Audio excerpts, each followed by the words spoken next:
मुळात IPO म्हणजे काय आणि त्याचे किती टाइप्स आहेत?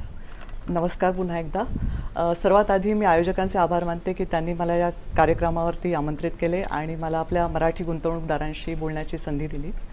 तुम्ही फार महत्त्वाचा प्रश्न विचारला आहे आणि सेबी चेअरमननी फिकीच्या कार्यक्रमामध्ये जे म्हटलं आहे ते योग्यच आहे की कॅपिटल मार्केट हे कॅपिटल फॉर्मेशनसाठी फार महत्त्वाचं आहे आणि ते आपल्या इंडियन इकॉनॉमीच्या ग्रोथसाठी फार महत्त्वाचं आहे.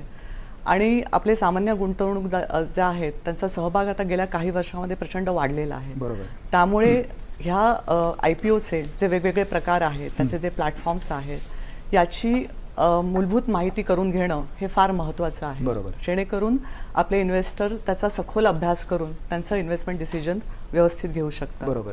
तर मी आता तुम्हाला थोडक्यात IPOच्या टाईप्सची माहिती करून देते. तर पहिले IPO म्हणजे इनिशियल पब्लिक ऑफर. म्हणजे ज्या आपल्या खाजगी कंपन्या असतात ज्यांना भांडवलाची गरज असते, कधी बिझनेस एक्सपान्शनसाठी किंवा नवीन प्रोजेक्ट सेटअप करण्यासाठी किंवा काही त्यांनी लोन्स घेतलेले असतात त्याची परतफेड करण्यासाठी त्यांना भांडवलाची गरज असते. अशा वेळेस ते पहिल्यांदा ज्यावेळी शेअर मार्केटमध्ये येतात त्यावेळी त्याला इनिशियल पब्लिक ऑफर असं म्हटलं. पहिल्यांदा ते पब्लिकला ऑफर देत असतात. बरोबर. आणि त्याच्यामध्ये असे बरेच प्रकार येतात, जसं की फॉलो ऑन पब्लिक ऑफर पण ती लगेचच येते.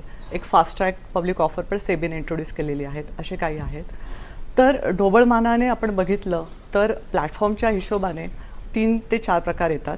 एक आहे मेन बोर्डवरती ज्या कंपन्या लिस्ट होतात, म्हणजे ज्यांचं पोस्ट पेडअप इश्यू कॅपिटल जे 10 करोडपेक्षा जास्त आहेत. बरोबर. आणि जे सेबीच्या ICDR रेग्युलेशनच्या एलिजिबिलिटी कंडिशन फुलफिल करतात. बरोबर. अशा सगळ्या कंपन्यांना मेन बोर्डवरती येण्याची संधी मिळते. आणि यासाठी सेबीकडे त्यांना एक ऑफर डॉक्युमेंट फाईल करावं लागतं आणि सेबी ह्याचं वेटिंग करतं म्हणजे सेबी अप्रुव्हल देत नाही. बरोबर. तर सेबी त्यांचे ऑब्झर्वेशन देतात की जे ऑफर डॉक्युमेंटमध्ये जे डिस्क्लोजर्स केलेले आहेत ते व्यवस्थित आहेत की नाही. बरोबर आहे. कारण की सेबी हे एक डिस्क्लोजर रेजिम फॉलो करतं ज्याच्यामध्ये असं असतं की इन्व्हेस्टरला आम्ही सगळी इन्फॉर्मेशन अवेलेबल करून देणार. बरोबर आहे. आणि इन्व्हेस्टरने स्वतःचं रिस्क ॲपेटाईट म्हणजे स्वतःची जोखीम घेण्याची क्षमता पाहून त्याच्यावरती योग्य निर्णय घ्यायचा असतो. तर हा पहिला प्रकार झाला मेनबोर्ड IPO. बरोबर आहे.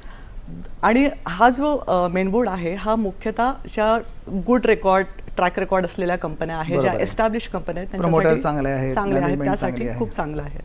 दुसरा प्रकार आहे SME म्हणजे स्मॉल आणि मिडियम एंटरप्राइजेसचा प्लॅटफॉर्म आहे. हे एक सेगमेंट आहे स्टॉक एक्सचेंजमध्ये.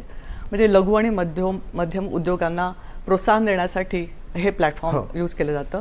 आणि याच्यामध्ये कंपन्या छोट्या असतात आणि त्याच्यामुळे रिस्क मोठी असते. बरोबर आहे. तर जसं मेनबोर्डमध्ये आपले गुंतवणूकदार 14,000 ते 15,000चं मिनिमम ॲप्लिकेशन साईजमध्ये अप्लाय करू शकतात. तर SMEवरती काय असतं की तिची अमाऊंट आहे ती सेबीने मुद्दामून जास्त ठेवलेली आहे. 2 लाख रुपयाची आहे. बरोबर.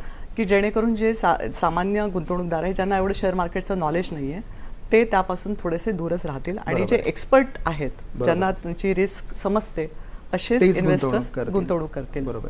आणि त्याच्यातला तिसरा प्रकार आहे स्टार्टअपसाठी. म्हणजे आता नवीन जे तंत्रज्ञान येत आहे, आर्टिफिशियल इंटेलिजन्स म्हणा, बायोटेक्नॉलॉजी म्हणा, अशी जी टेक्नॉलॉजी रिलेटेड जी आहेत कंपन्या आहेत तर सुरुवातीला त्यांना एवढं काही ट्रॅक रेकॉर्ड नसतो, प्रॉफिट नसतं आणि त्यांना भांडवलाची गरज असते.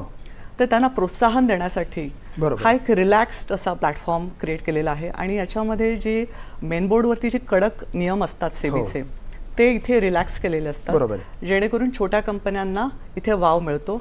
आणि याच्यातले जे इन्व्हेस्टर्स असतात जास्त करून इन्स्टिट्यूशनल इन्व्हेस्टर्स म्हणजे जसे बँक्स, इन्शुरन्स कंपन्या किंवा जे हाय नेटवर्थ इंडिव्हिज्युअल्स असतात ते यामध्ये इन्व्हेस्ट करतात. आणि एक हे झाले इक्विटीचे प्रकार.